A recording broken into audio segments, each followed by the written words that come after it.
Des sujets qui vous interpellent ici en Outaouais.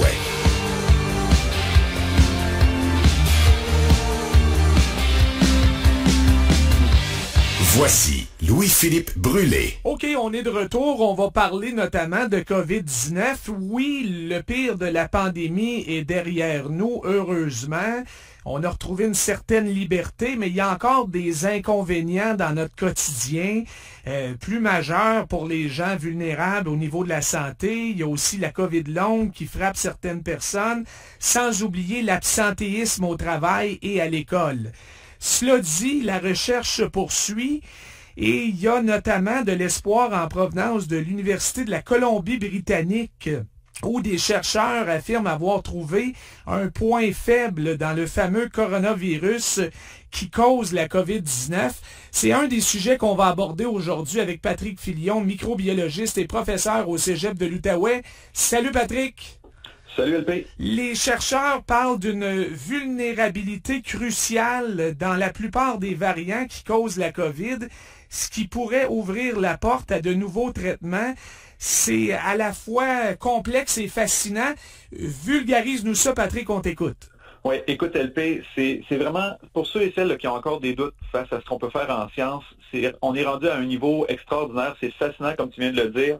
Donc les chercheurs à UBC, Université de Colombie-Britannique, ce qu'ils ont fait, déjà, là, j'essaie de faire comprendre aux gens la complexité de la chose. Déjà, un virus, on a de la difficulté à se l'imaginer tellement c'est petit. On peut même pas voir ça dans un microscope normal, ça prend des microscopes électroniques. Donc là, tu as des très petits virus. Une protéine compose un virus, donc c'est encore plus petit. Et là, on est allé voir au niveau atomique, LP. Je sais pas si tu réalises, la folie, c'est inconcevable, l'infiniment petit. Donc, on est allé voir au niveau atomique dans une protéine du virus et on a trouvé une faille là-dedans. Donc, cette faille-là, ce qui est intéressant, c'est qu'elle est commune à tous les coronavirus que l'on connaît. Donc, si on réussit à trouver un outil, donc dans ce cas-ci, ce serait un petit fragment d'anticorps. Donc, on sait que les anticorps sont des protéines que nous, on produit pour lutter contre les infections. Donc là, si on pouvait avoir ce fragment d'anticorps-là qui serait spécifique, vraiment spécifique au niveau atomique à cette petite structure-là dans le virus, on pourrait bloquer tous les coronavirus. Donc, ça serait vraiment là, une avancée extraordinaire, une avancée majeure. C'est capoté, Patrick, je t'écoute. C'est quasiment de la science-fiction. Et puis, quand tu regardes ça, là, on parle des fois de l'immensément grand, quand on parle des télescopes qu'on a envoyés pour regarder l'espace. Là, on est dans l'extrême inverse, dans l'infiniment petit. C'est atome par atome. C'est de créer une structure, un anticorps qui va aller se fixer spécifiquement dans une très, très, très petite structure protéique du virus et qui pourrait le bloquer. Mais ce qui est intéressant, comme je viens de le dire, c'est que ça pourrait bloquer tous les variants, tous les coronavirus que l'on connaît. C'est complètement fou. Tu sais, tu disais, on est quasiment dans la science-fiction. Je t'écoute, puis on dirait que c'est trop beau pour être vrai. À quel point c'est réaliste de penser qu'on sera vraiment capable de produire un traitement ou je sais pas trop quoi rapidement pour bloquer tous les coronavirus? On est là. Le fait qu'on a réussi à découvrir cette faiblesse-là, cette structure-là, dans le fond, dans le virus, on est là. Là, ce qui reste à faire, c'est ou bien produire in vitro, donc les faire en laboratoire, ces anticorps-là, par des cellules que l'on met en culture, ou favoriser la production par nous-mêmes, donc par l'humain, à l'aide d'un vaccin. Donc, on pourrait nous injecter donc des protéines spécifiques et nous, on pourrait produire nos propres anticorps contre cette structure-là. Donc, il y a encore plusieurs mois, probablement années, pour le développement comme tel d'un procédé qui nous permettrait à grande échelle d'être protégé. Mais on est rendu là. Écoute, c'est des choses qu'on ne pouvait même pas imaginer il y a 5-10 ans. Et là, avec la malheureuse pandémie, ça a accéléré la recherche dans plein de domaines. Et ça c'est une de ces découvertes-là qui va sûrement aussi faire des dans plein d'autres domaines, plein d'autres infections. Donc là, on parle du coronavirus parce que bon, c'est ce qui nous préoccupe le plus présentement, mais ça va ouvrir la porte à plein de choses. C'est vraiment fascinant comme recherche. Découverte canadienne en plus. Là. Oui. Puis on va parler d'une autre découverte canadienne aussi. Là, on fait des bonnes choses au Canada en recherche. Oui, concernant la grippe, on y revient dans un instant, mais pour rester sur la COVID, entre-temps, parce que c'est pas demain matin non plus que ce nouveau vaccin ou traitement va arriver, donc on attend toujours le nouveau vaccin Moderna qui est déjà approuvé au Royaume-Uni, mais pas ici. C'est une question de semaines ou ça risque d'être plus long que ça, Patrick? Je parlerais peut-être plus de mois. Donc là, on parle le fameux vaccin mis à jour. Là. Donc c'est un vaccin bivalent. Donc il y a encore le virus original dedans, mais on a rajouté le variant Omicron, le variant Omicron, et c'est un vaccin, dans le fond, qui va être efficace contre la plupart des sous-variants d'Omicron aussi. Donc, ça serait vraiment un vaccin qui est mis à jour, qui est effectivement là, disponible au Royaume-Uni. Donc, nous, encore une fois, au Canada, il faudra qu'on l'adopte, que Santé Canada dise, mette son aval là-dessus. Mais, encore une fois, dans quelle quantité on va le recevoir? Donc, tu sais, oui, les gens vont peut-être se poser la question, est-ce que je veux attendre d'avoir ce vaccin adapté-là? Ben, il y a une question de temps qui est quand même qui peut être compliquée, et aussi la quantité. Quelle quantité on va recevoir au Canada ici? Si on en reçoit seulement 100 000 doses, c'est peut-être pour moi qui va être prioritaire pour ces doses-là non plus.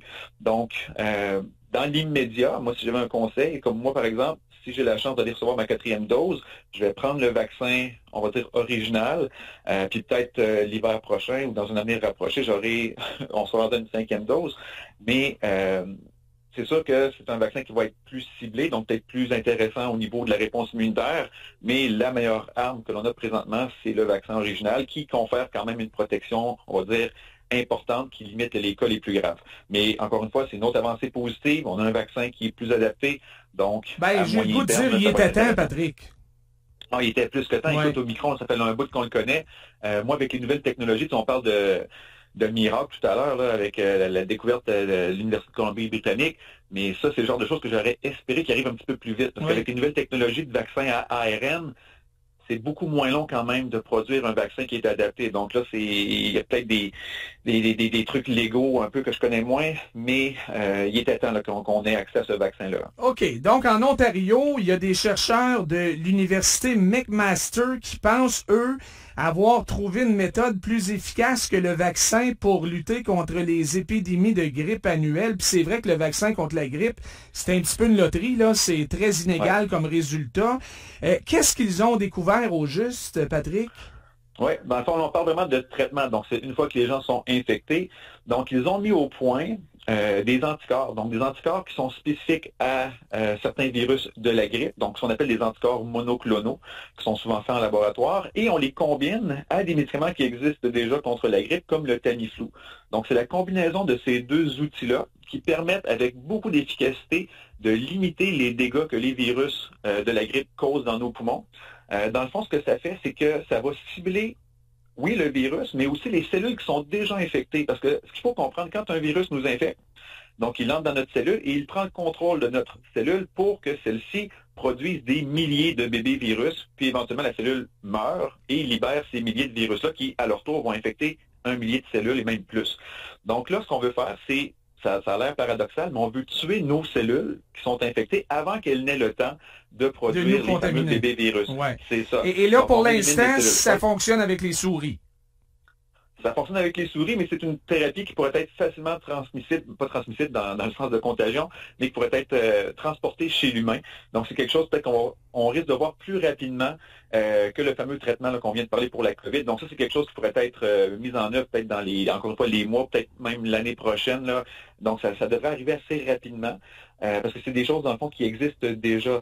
Donc, ça serait très important pour traiter, encore une fois, les personnes infectées. Donc, limiter les infections graves et les décès liés à la grippe une fois qu'on a été infecté. Donc, c'est quelque chose de très intéressant. Bien, très utile, notamment dans les CHSLD, les résidences pour personnes âgées, les hôpitaux, etc., etc. C'est ça. Les personnes qui sont les plus vulnérables, donc ça, c'est ces personnes-là qui recevraient les traitements et ça leur donnerait de meilleures chances de guérison et de survie. Puis juste revenir sur le vaccin de la grippe, c'est quand même une protection intéressante, mais c'est sûr que à chaque année, on doit vérifier quelles sont les souches de la grippe qui circulent, puis on fait le vaccin en fonction de ça. Ben oui, on joue à la devinette un petit peu, là. C'est ça, on prend une chance. Si c'est pas le bon virus qui arrive, ben le vaccin est inefficace. Donc, c'est comme tu disais, c'est une loterie. Quand il est là puis il fonctionne, ben tant mieux, mais avec le traitement, donc là, on aurait vraiment quelque chose d'efficace qui pourrait disons, éviter les cas les plus graves et les décès. Donc, c'est quand même très, très, très positif. Mais encore une fois, une belle découverte qui a été faite au Canada. Tout à fait. Bon, variole du singe, maintenant, Patrick, nouvelle inquiétante, l'OMS qui a rapporté il y a quelques jours un premier cas de transmission de l'humain à un chien. C'est en provenance de Paris, en France. À quel point ça te surprend et surtout à quel point c'est inquiétant? OK. Ça me surprend beaucoup. Mais pour l'instant, je ne serais pas trop inquiet. Normalement, je vais aller de façon générale, Par exemple, le virus de la variole, pas la variole du singe, mais le virus de la variole, son seul hôte, c'est l'être humain.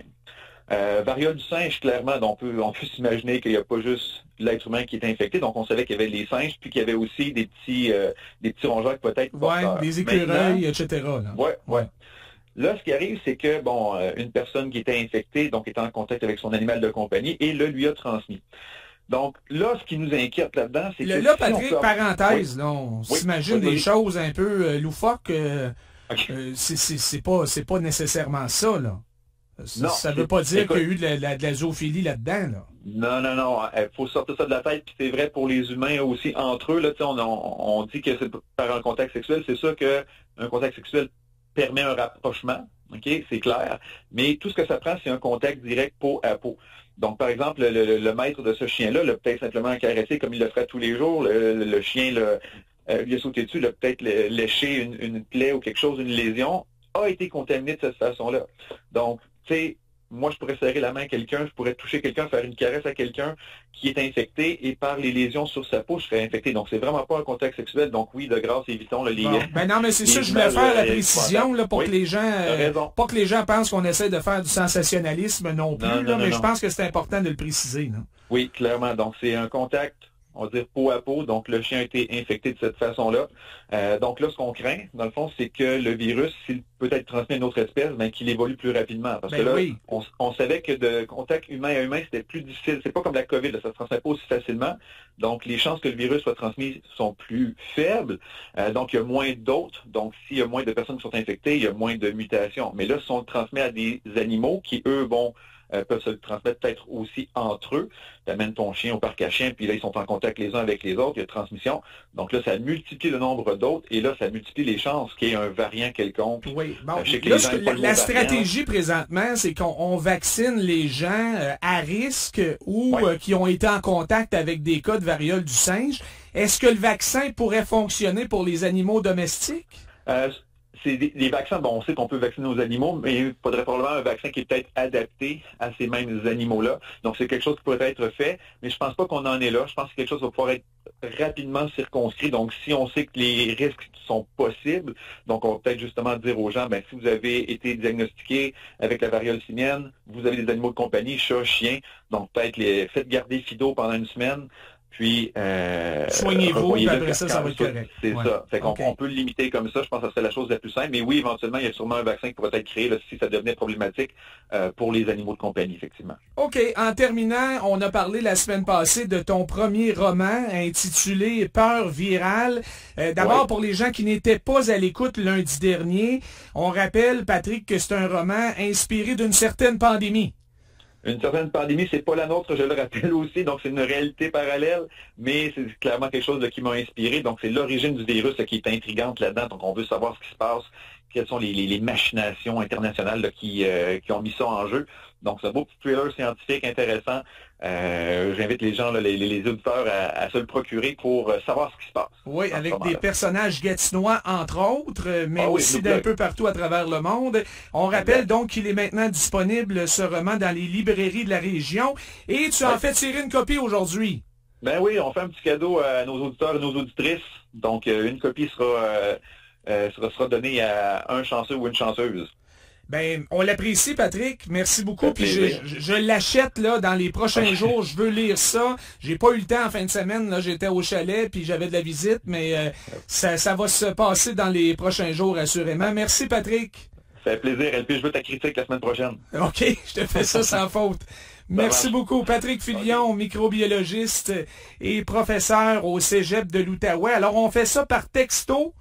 Là, on a donné le titre du livre il y a un instant. Donc, il fallait être attentif. Quel est le titre du livre? C'est la réponse qu'on attend au 98985. Alors, textez-nous le titre du roman de Patrick Filion au 98985. Bonne chance tout le monde.